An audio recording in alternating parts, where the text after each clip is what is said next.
the first Batman's not dark. It has its, dark elements. You cast Nicholson, he's terrifying, all this kind of things. But I do love that marketing piece where they were like, kids are going to like this movie, right? And then you watch Batman Returns. It's like so off-putting. If you brought kids to that, I would well, I mean, I think we know sort of colloquially how well received, quote, that was. But I think the thing that's great about it is it's such like a blank check thing from Tim Burton. He was just like, he went full German expressionist. What if we sapped even more color out of this movie? Like, I didn't bother to read the comics. I have no idea what the Penguin is. I have no idea what Catwoman is, but this is my version. I kind of love it. It's sort of just like, it's kind of reckless, but it really works. Well, we when we decided to do this episode, we were like, I've always felt the same thing where it's like, there's so many horror elements to this film. And of course, like, I think looking back, you can say, if Tim Burton was to make a movie, like a Batman movie, what would it look like? Like, let's say he hadn't made Batman 1 and 2. Right. And if you did it now, I would be like, I would assume this would be the movie we would get. And he would never be able to get the budget or the approval or the green light to do something like this. But I also feel like he is a director, and we've talked about this a little bit in the past too. Like, I do feel that there's some directors that benefit from kind of being on a bit of a leash or a bit of a chain with the studios. Right. And as soon as you let them off, they just go absolutely crazy. And sometimes that works out in the best possible way. And I think this is one of those examples. But I do feel like a lot of people, and again, like Reid, what you were saying, a lot of parents took their kids to see this movie and they were not ready for it. And it is a gross movie. Like, it's not only just the color that's being sapped out of it, but like the characters are slimier, they're more scumbaggy. Oh, yeah. Christopher Walken, obviously always brilliant, but just such a treat to see him like being directed by Tim Burton in this sort of like bizarre comic book Christmas horror flick. Yeah. Well, and Batman's such like a nimble character. Like, you can make a fun Batman movie, you can make a realistic Batman movie, you can make a horror-ish kind of Batman movie. All of those things work. And I think part of why I like Batman Returns is that I have a slight suspicion we'll never get it again. I mean, A, because it exists, but also B, like, I think the leash is a lot tighter on those movies as they get made. Yeah, for 100%. And I think, it's funny too, because one I should mention too. So Reid, you are our first guest on 90s Night. So you're the initial. We usually just do these. Oh, there you go. I told you. I'm just getting thumbs up. Thumbs up. Does it do it for me? Why do I get nothing? I got nothing. That's your thumbs aren't visible enough. You've got a microphone. Thumbs suck, man.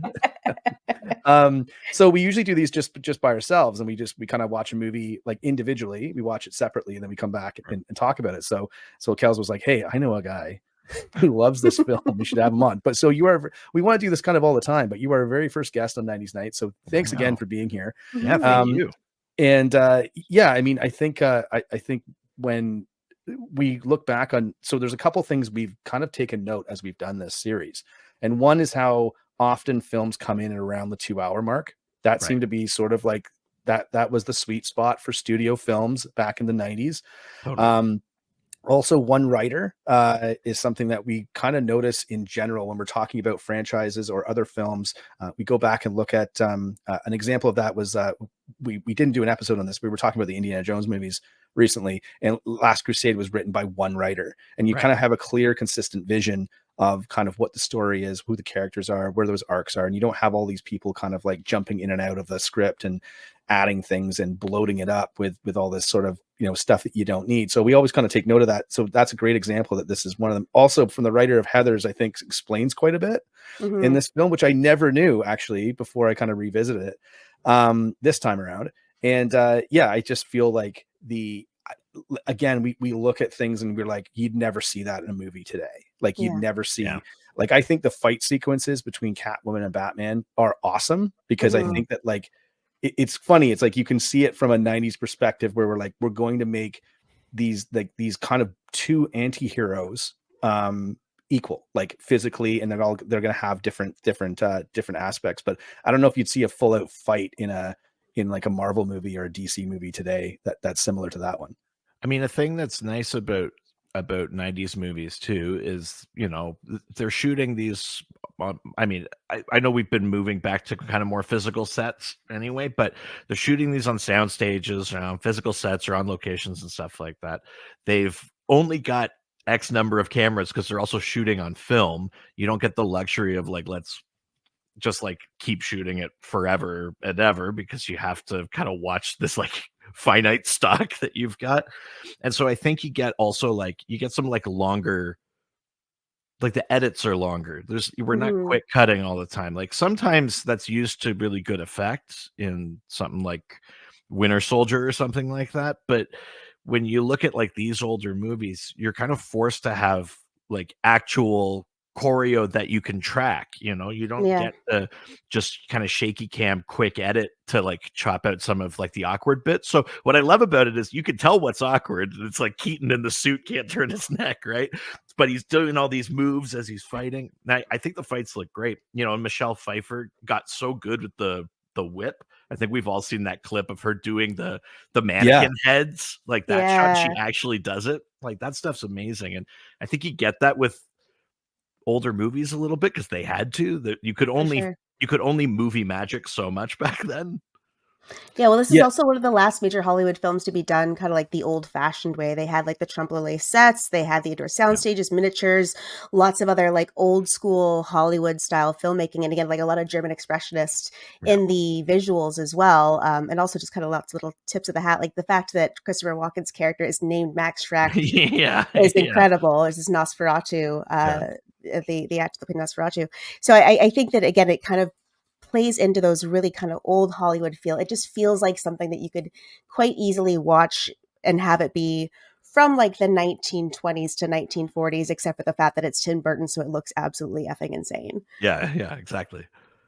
Well, let's talk about the casting too, because I think that's such a great part. It's such a big part. You just mentioned Christopher Walken, who I like. Listen, I loved Christopher Walken and loved like joking around about Christopher Walken before that was funny. Okay. Before that was cool, a cool thing to do. He's an amazing actor. I don't care what anyone says. I'm hanging my Santa hat on that. We used to rent Christopher Walken movies, like specifically, like, we would go and rent like 3 or 4 different Christopher Walken movies and watch like 3 of them in a row, just because like we loved him so much. But he's absolutely amazing in this film. And he's also as well, it's funny too, because a lot of people sort of forget that he's actually a villain in this film. Like not when you watch it, but it's always like the Penguin and Catwoman, but it's really the Penguin, Catwoman, and Christopher Walken, right? I mean, I'd make the argument he's the villain in the film. Yeah, right. He's kind of setting the others up, which is even crazier because he's just a totally original character. They're just like, and we put Christopher Walken in. He's the villain manipulating these other characters that we assume actually have a lot more agency than they do. Like the Penguin is such like a stooge in this, which really works well. Danny DeVito plays it great, but it's crazy to be like, we made up a brand new character. They're the main villain of this Batman movie.